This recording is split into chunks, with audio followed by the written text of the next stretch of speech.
Assalamualaikum warahmatullahi wabarakatuh. Selamat malam mahasiswa sekalian. Kembali kita berjumpa dalam pembelajaran kita pada mata kuliah manajemen strategi.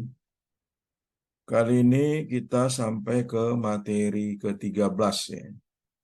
Kita akan berbicara tentang manajemen strategi evaluasi ya.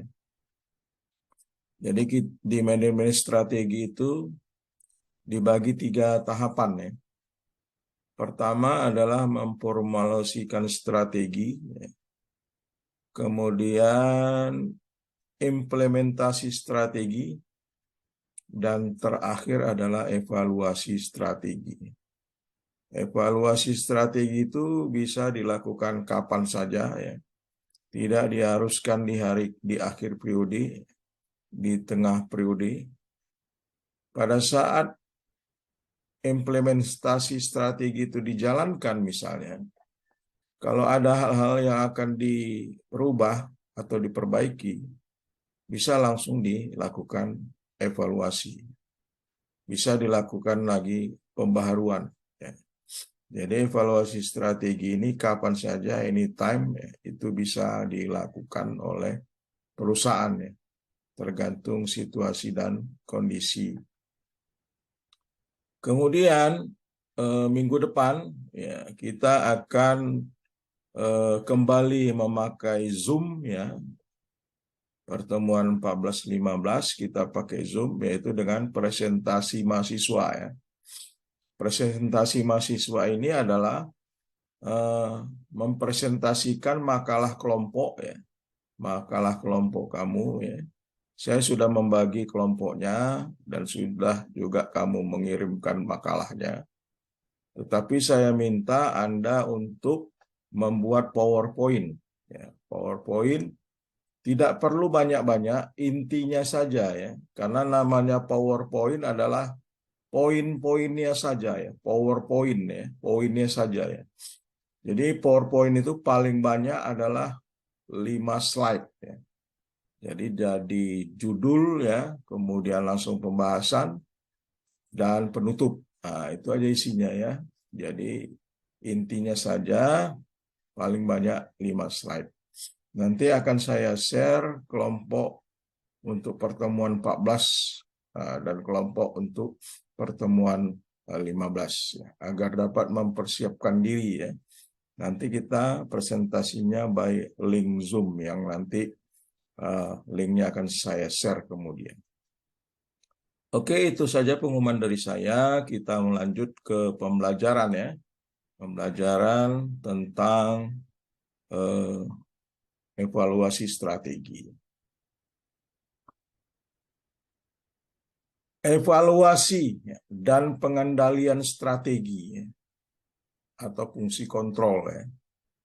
Itu adalah karakteristik evaluasi strategi adalah proses manajemen strategi yang menghasilkan keputusan yang memiliki konsekuensi panjang. Ya.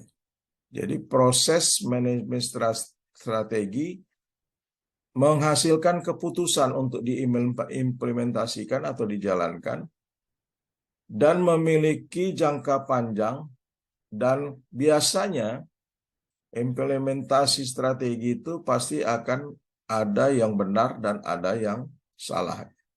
Jadi strategi yang dijalankan itu bisa juga benar, bisa salah. Ini adalah karakteristik daripada kenapa dilakukan evaluasi strategi. Ini adalah bagian tahapan-tahapan manajemen strategi yang saya jelaskan sebelumnya tadi. Ya, ada 3 tahapan ya. Tahapan ini adalah tahapan memformulasikan strategi ya. Di sini ada analisa eksternal, analisa internal ya. Kemudian membuat visi misi, menetapkan tujuan jangka panjang ya, memutuskan evaluasi apa yang harus dijalankan. Lalu masuk ke tahapan berikutnya adalah implementasi strategi. Dan terakhir adalah evaluasi strategi. Evaluasi strategi meliputi 3 aktivitas. Pertama, bisa memeriksa atau menelaah dasar strategi. Ini bisa melihat IFAS dan EVAS, internal dan eksternal, dan perubahan yang dimungkinkan terjadi. Kemudian bisa membandingkan hasil yang diharapkan dan hasil aktual. Lalu yang ketiga adalah mengambil tindakan. Tindakan apa yang perlu menjadi koreksi. Evaluasi strategi atau rencana strategi sebenarnya hanya menilai sederhana saja tentang seberapa baik kinerja organisasi. Apa tinjauannya, apa evaluasinya adalah mengevaluasi asetnya apakah bisa meningkat. Pelayanan itu menjadi meningkat setelah dibuatnya manajemen strategi. Apakah terjadi kenaikan keuntungan? Apakah sukses penanganannya sudah optimal? Produktivitas personalnya apakah menjadi semakin meningkat dan sebagainya. Ini adalah strategi atau dasar daripada evaluasi strategi. 4 kriteria evaluasi strategi menurut Richard adalah konsistensi, konsonan, kemudian visibility dan advantage.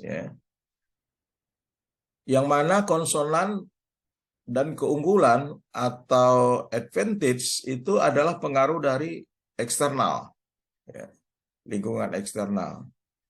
Sedangkan konsisten dan kelayakan itu adalah pengaruh dari lingkungan internal. Hal-hal yang sangat menyulitkan di dalam evaluasi strategi biasanya lingkungan itu sangat kompleks, itu semakin meningkat. Kemudian sangat sulit memprediksi masa depan, peramalan. Lalu variabel yang akan dievaluasi itu semakin banyak.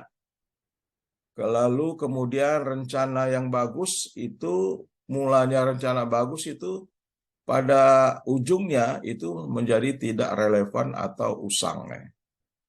Lalu meningkatnya kejadian domestik internasional yang mempengaruhi rencana strategi.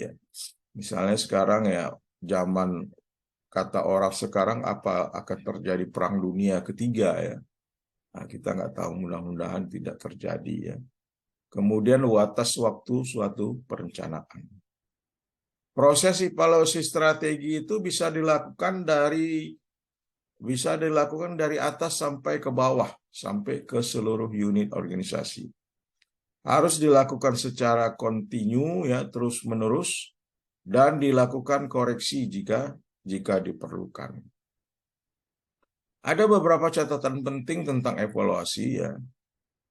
Pertama, kontrol yang terlalu kompleks tidak akan bekerja dengan lebih baik, malah bisa akan membingungkan. Jadi kalau terlalu banyak kontrol juga sangat menyulitkan, akan jadi sangat menyulitkan. Jika sebuah rencana A mungkin terpilih karena paling realistis, namun harus disiapkan juga rencana yang lain. Jadi tidak harus melupakan rencana yang lain, harus ada backup atau change apabila diperlukan. Organisasi sangat mudah diserang saat berada di puncak suksesnya. Jadi pohon itu akan semakin tinggi, akan banyak goyangannya. Akan semakin banyak goyangannya. Lalu evaluasi strategi harus bisa dilakukan semudah mungkin, sehingga manajer bisa menilai rencana mereka dengan cepat dan mencapai kesepakatan. Implemen strategi seolah-olah diasosiasikan masa depan, tetapi kita lupa kadang itu berhubungan dengan masa lalu. Kemudian jika evaluasi strategi tidak dilakukan secara serius dan sistematis, dan tidak memiliki keinginan untuk menindaklanjutinya, maka energi sebenarnya habis untuk pekerjaan masa lalu. Jadi betul-betul harus serius dan sistematis.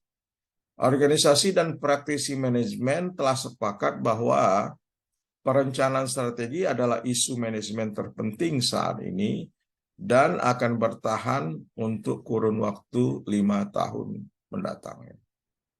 Perencana seharusnya tidak membuat rencana. Jadi seorang planner seharusnya tidak membuat planning, tetapi menjadi fasilitator, katalis, inspirator, pendidik, dan melakukan sintesis untuk memadukan proses perencanaan secara efektif. Inilah beberapa bahan ya untuk dalam mengevaluasi strategi ya. Ini adalah mata kuliah atau pembelajaran kita yang terakhir ya. Kita sudah sampai pada malam ini, malam terakhir pembelajaran kita ya, mata kuliah kita ya. Karena pertemuan 14 ya dan pertemuan ke-15 itu adalah mempresentasikan makalah yang telah kamu buat ya, makalah tugas kelompok yang telah kamu buat yang dituangkan dalam PowerPoint-nya. Jadi terima kasih atas perhatiannya. Silakan membaca-baca ya, membaca-baca buku tentang manajemen strategi dan apa sajalah, tidak harus dari bahan-bahan yang saya berikan. Karena bahan yang saya berikan itu tidak mungkin sebanyak-banyaknya ya, dan itu pasti akan memberatkan bagi kalian ya. Makanya PowerPoint yang saya share itu adalah bagian inti dari pembelajaran dalam mata kuliah manajemen strategi. Baik, selamat malam. Terima kasih atas perhatiannya. Wassalamualaikum warahmatullahi wabarakatuh.